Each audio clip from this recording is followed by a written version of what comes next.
So guys basically आज मैं आपको बताऊंगा येस नो नॉट गिवन को कैसे सॉल्व करना है, चाहे वो येस नो नॉट गिवन है चाहे ट्रू फॉल्स है। ठीक है, तो सबसे पहले स्टार्ट करते हैं। देखो यहाँ पे दो मेथड्स होते हैं। पहला होता है हमारा सिनोनिम्स, सेकंड जो होता है हमारा दैट इज डायरेक्ट या फिर इनडायरेक्ट। ठीक है, सबसे पहले हमारे पास फर्स्ट क्वेश्चन है। ठीक है, एक बार इसको रीड करते हैं। कुछ चीज़ें हमको सिलेक्ट करनी होती हैं। ठीक है, मैंने एक वीडियो डाली थी लेकिन वो पंजाबी में डाली थी काफ़ी टाइम पहले।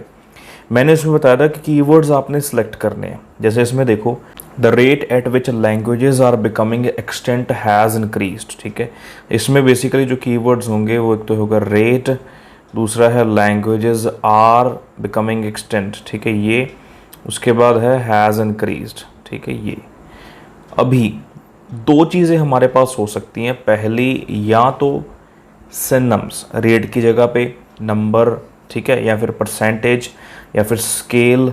Okay, languages are becoming extent की जगह पे लैंग्वेज एक्सटेंशन या फिर वैनिशिंग ऑफ लैंग्वेजेस, कुछ भी हो सकता है। इंक्रीज्ड की जगह पे कोई भी चीज़ हो सकती है, इंक्लाइंड या फिर कोई और सिनोनिम्स, है ना। दूसरी चीज़ हमारे पास क्या हो सकती है, दूसरा ऑप्शन ये हो सकता है कि कोई चीज़ इनडायरेक्ट दी हो। देखो एक एग्जांपल मैं देता हूँ कि एक स्टूडेंट ए है।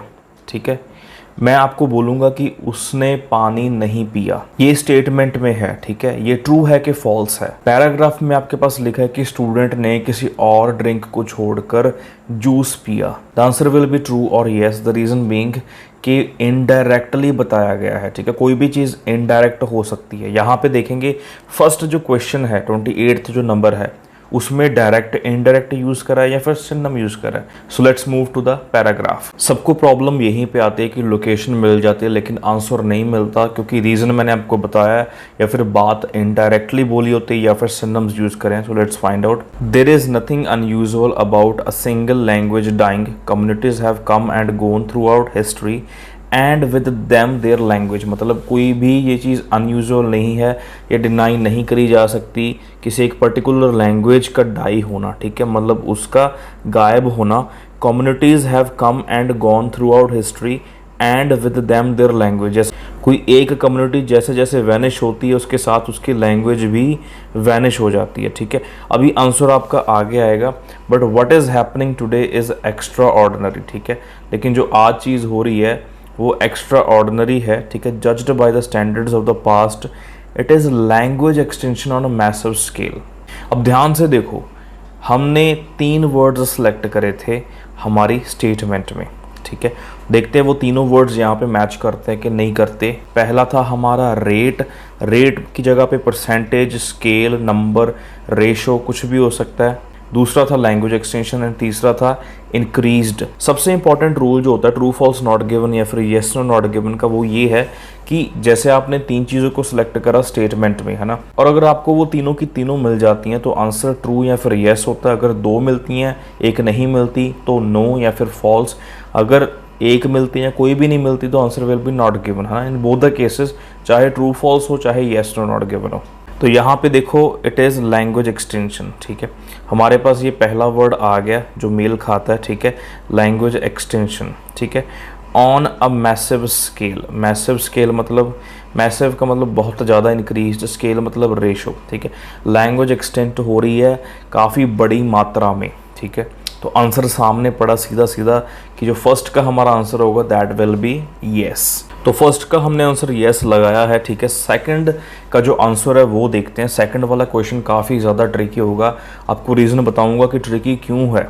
ठीक है, कई बार आपके जो टीचर जब अटक जाते हैं ना समझाने में, है ना, तो ये उनको एक बार ज़रूर शो करना कि ट्रिकी क्यों है। ठीक है, huge respect but still. Research on the subject of language extension began in the 1990s। ठीक है, रिसर्च थी।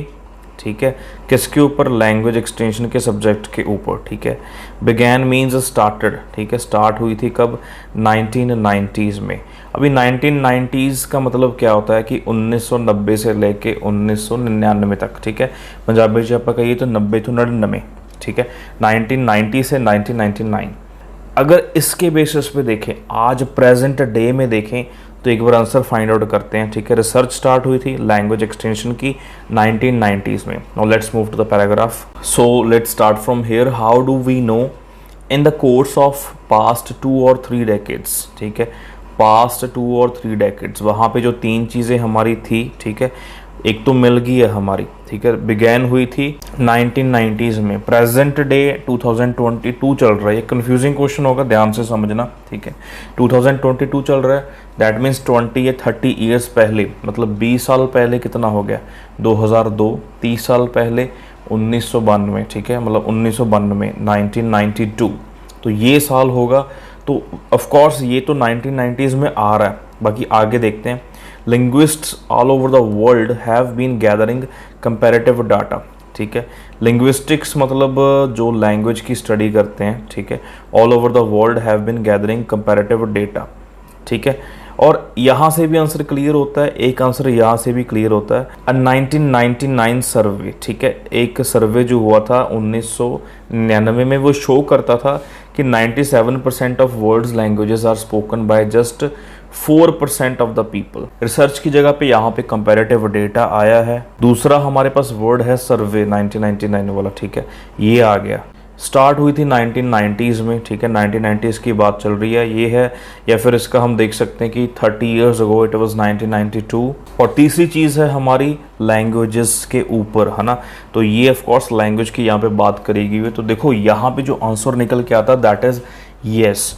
बट आपको एक और चीज़ बताऊंगा, अगर आप यही पैसेज सर्च करोगे आप गूगल के ऊपर, है ना, आपको आंसर नो मिलेगा। उसका रीज़न ये है कि अगर यहाँ पे बताया होता कि ये रीडिंग, ये जो आर्टिकल हम रीड कर रहे हैं ना, ये कब पब्लिश हुआ था, ठीक है, सपोज करो ये आर्टिकल 2002 में पब्लिश होता, तो उसके 30 ईयर्स पहले क्या आता, 1972, है ना, या फिर 20 ईयर्स पहले क्या आता, पास्ट 2 और 3 डेकेड्स, है ना, मतलब 82 या फिर 72, वो 80s या 70s में रह जाता काम, है ना, तो उसके अकॉर्डिंग नो होता। But we are solving this article in the present day, ठीक है, 2022 में कर रहे हैं, तो उसके 30 ईयर्स पहले 1992 है, यानी कि 1990s, तो द आंसर इज येस। तो पहले 2 स्टेटमेंट्स हैं येस, ठीक है, हमने सॉल्व करी हैं किसके बेसिस पे, सिनोनिम्स के बेसिस पे। अभी जो थर्ड है, 30th है, ठीक है, इन ऑर्डर टू सर्वाइव वाली, इसमें है डायरेक्ट इनडायरेक्ट यूज होगा। कैसे? In order to survive a language needs to be spoken by more than 100 people.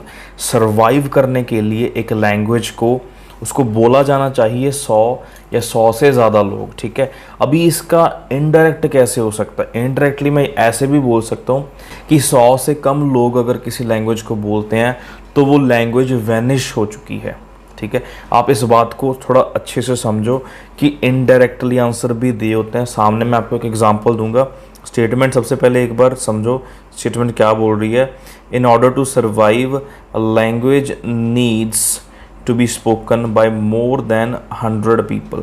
ये मोर देन 100 पीपल है, ठीक है, इन ऑर्डर टू सर्वाइव, है ना, फॉर द सर्वाइवल। अभी ध्यान से समझें इन तीनों चीज़ों को। सर्वाइव की जगह पे कोई सिनोनिम हो सकता है, ठीक है, इंडायरेक्ट भी बोला जा सकता है। Language needs to be spoken मतलब सिंपली लैंग्वेज बोली जाती है। मोर देन 100 पीपल, 100 का पहले भी हो सकता है, बाद में भी हो सकता है, इनडायरेक्टली कुछ भी बोला हो सकता है, ठीक है। Let's move. So here is the answer. If they find a language with just a few speakers left, nobody is bothering to pass the language on to the children, they conclude the language is bound to die out soon, ठीक है, मतलब उसका conclusion निकाल देते हैं कि वो language जल्द ही वैनिश हो जाएगी, ठीक है। डाई आउट सून मतलब जो कि सर्वाइव नहीं कर पाएगी, ठीक है, इनडायरेक्ट मीनिंग समझो। And we have to draw the same conclusion if a language has less than 100 speakers. उसमें बोला था कि 100 स्पीकर से अगर कोई ज़्यादा नहीं होंगे, है ना, मतलब 100 से कम होंगे, ठीक है, वहाँ पे इसका मीनिंग सेम ही बन रहा था। 100 से अगर कम स्पीकर्स होंगे, ठीक है, ज़्यादा नहीं होंगे मतलब, तो वो डाई आउट हो जाएगी, वैनिश हो जाएगी। सेम चीज़ यहाँ पे बोली है, ठीक है। It is not likely to last very long, that means it will not survive, ये सर्वाइव नहीं करेगी, ठीक है। आंसर दिया हुआ है, मीनिंग दोनों का सेम है, वहाँ पे किसी और मेथड से दिया हो, यहाँ पे थोड़ा उसको इनडायरेक्टली बताया गया है। And the answer is yes. Okay, fourth one is not given. ये मैं आपको वैसे ही बता दूं कि ये नॉट गिवन है, इसके बारे में कहीं पे जिक्र नहीं करा गया। 32 के बारे में बात करते हैं। 32nd is saving language should be the major concern of any small community whose language is under threat, ठीक है। ये देखो 3 से 4 यहाँ पे हमको कीवर्ड्स मिले हैं, ठीक है। एक मेजर कंसर्न है, मतलब मेन जो गोल होना चाहिए, ठीक है, वो लैंग्वेज सेव करना होना चाहिए किसका, स्मॉल कम्युनिटी का, जिसकी लैंग्वेज काफ़ी खतरे में है, ऑलमोस्ट एक्सटेंट होने वाली है, ठीक है। According to the writer, yes no not given और ट्रू फॉल्स में डिफरेंस यही होता है कि येस नो नॉट गिवन में किसी के अकॉर्डिंग स्टेटमेंट अग्री होती है, डिसअग्री होती है, ठीक है, कॉन्ट्राडिक्ट कर रही होती है, right. According to the writer ये चीज़ पैराग्राफ में लिखी होनी चाहिए। Now let's move to the paragraph and here is the answer, it is too late to do anything, ठीक है। देखो सीधी सी बात है, वहाँ पे मेंशन करा गया था कि ये रिस्पॉन्सिबिलिटी होनी चाहिए, ठीक है, कम्युनिटी की, बट यहाँ पे थोड़ा उल्टा चल रहा है, ठीक है। ये मतलब काफ़ी ज़्यादा लेट हो चुके हैं, ठीक है। मतलब एक होता ना कि यार you are late to do this, है ना, मतलब अभी कुछ नहीं हो सकता, कोई हल नहीं हो सकता, ठीक है। It is too late to do anything to help many languages where the speakers are too few, जहाँ पे बहुत कम लोग हैं, ठीक है। दैट मीन्स जो लैंग्वेजेस अंडर थ्रेट है, ठीक है। इनडायरेक्टली बताया गया है टू फ्यू और टू ओल्ड जो स्पीकर्स हैं, ठीक है, वो दैट मीन्स जो लैंग्वेजेस अंडर थ्रेट हैं, ठीक है।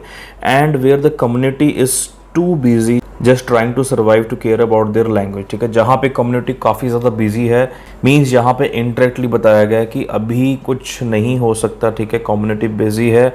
Moreover language under threat का मतलब यहाँ पे इनडायरेक्टली बताया गया है कि if a language is having too few और टू ओल्ड स्पीकर्स, ठीक है, the answer will be no.